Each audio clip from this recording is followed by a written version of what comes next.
and Kratos cast himself from the highest mountain in all of Greece. After 10 years of suffering, 10 years of endless nightmares, it would finally come to an end. Death would be his escape from madness, but it had not always been this way. Kratos had once been a champion of the gods.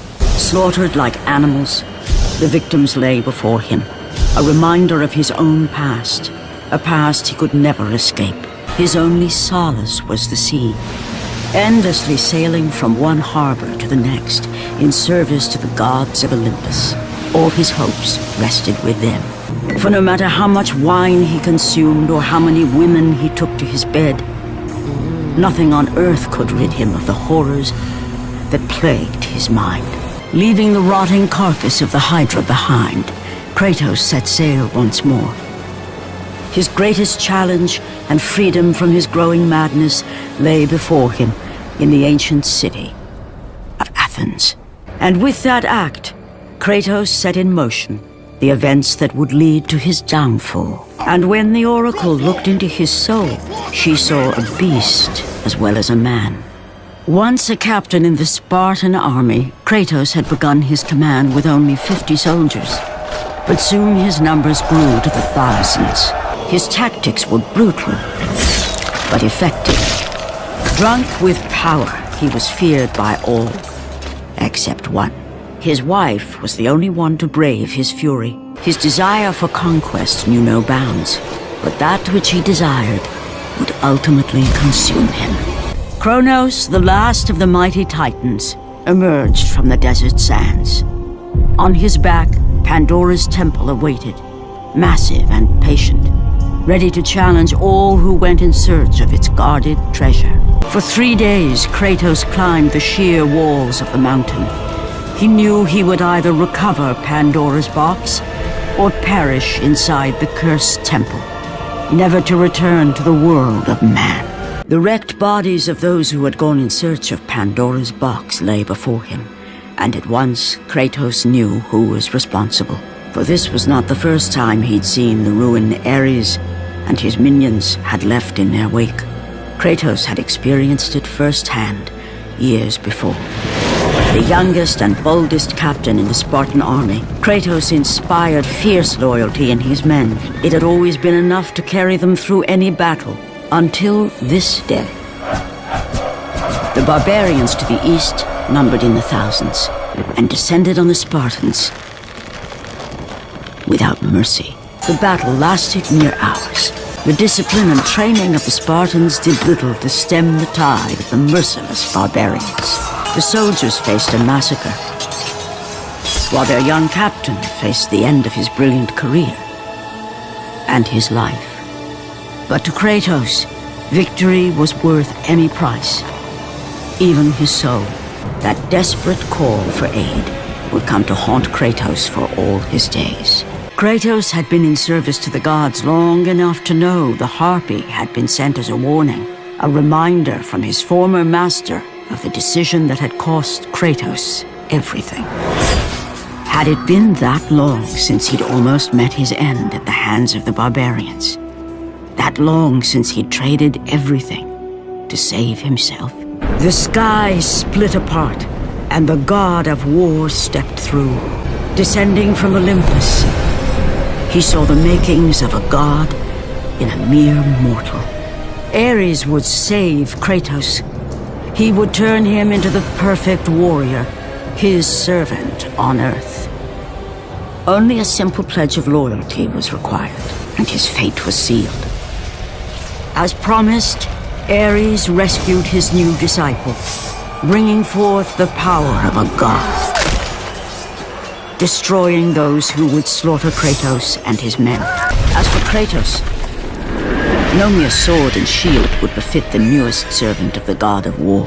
The blades of chaos, forged in the foulest depths of Hades. Once attached, the chains remained so, chained and seared to the flesh, a part of the bearer's body, a permanent reminder of Kratos' pledge. In return, ultimate power. The rage of Ares exploded from within. But soon, he would learn the true cost of such power. A cost too high even for Kratos to pay. The path before Kratos was clear, but still, the memories came rushing back, as familiar and permanent as the blades chained to his wrists. Memories of what he'd done in the name of Ares. Memories of how he'd become a servant to the god of war. A beast, his humanity robbed and replaced only with the will to murder. No one was safe. Entire armies fell before Kratos and the soldiers who followed him on his unending path of conquest, all in the name of his master. Those who offered resistance of any kind were dealt with quickly. Emboldened by the god of war, Kratos' army was ruthless, feared throughout the world for their brutality. All that mattered was conquest in the name of Kratos, their great leader, who had become near invincible. He feared nothing. But there was something about this temple, something forbidden. All his instincts told him he should never cross its threshold, never step inside. But the village oracle's warning fell on deaf ears. His ambition would not be denied. All who opposed him would die. In that instant, the glory he had reveled in turned to horror. The image of his two final victims would stay with him for all his days. With that act, Kratos knew he could no longer serve his master. He had but one calling now, the death of Ares. He would murder the god of war. After 1,000 years, Pandora's box was at last freed of its confines. Kratos had found the means to destroy the god of war. Far away in Athens, Ares knew Kratos had succeeded in his quest. As the life began to leave Kratos, his thoughts returned to that fateful night. Even in death, the memories, the visions would not fade. For how could he forget spilling the blood of his own family? A cruel trick orchestrated by the god of war. But as the flames consumed the temple, Kratos realized his true enemy was the god who once saved his life. The same god who had now taken everything from him. And with that curse, all would know him for the beast he had become. His skin white with the ash of his dead family. The ghost of Sparta had been born. In the end, in death, he had failed. As the minions of Ares claimed Pandora's box, Kratos' life faded, and his cursed soul was cast into the fires of Hades.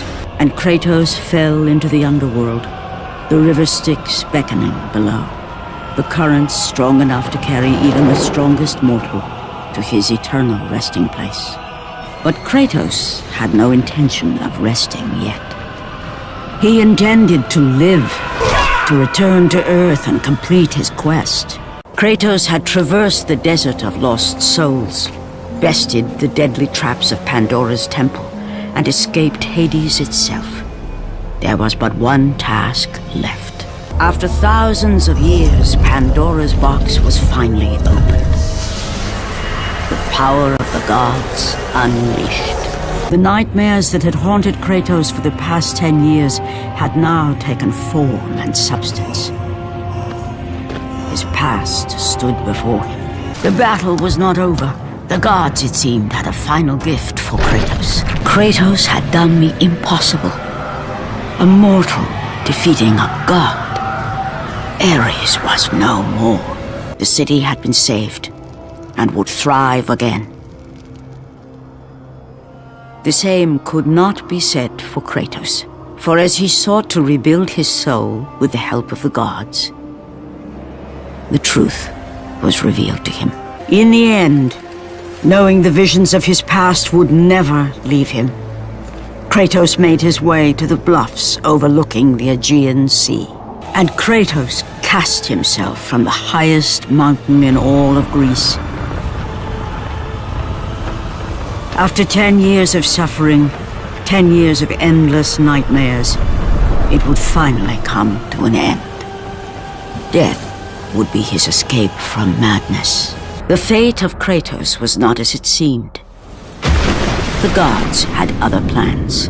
Borne aloft like a feather, Kratos found himself risen from the sea and placed on solid earth. And from that point forward, throughout the rest of time, whenever men rode forth to battle for good cause or for evil, they did so under the watchful eye of the man who had defeated a god. They were driven forward by Kratos, the mortal who had become the new god of war.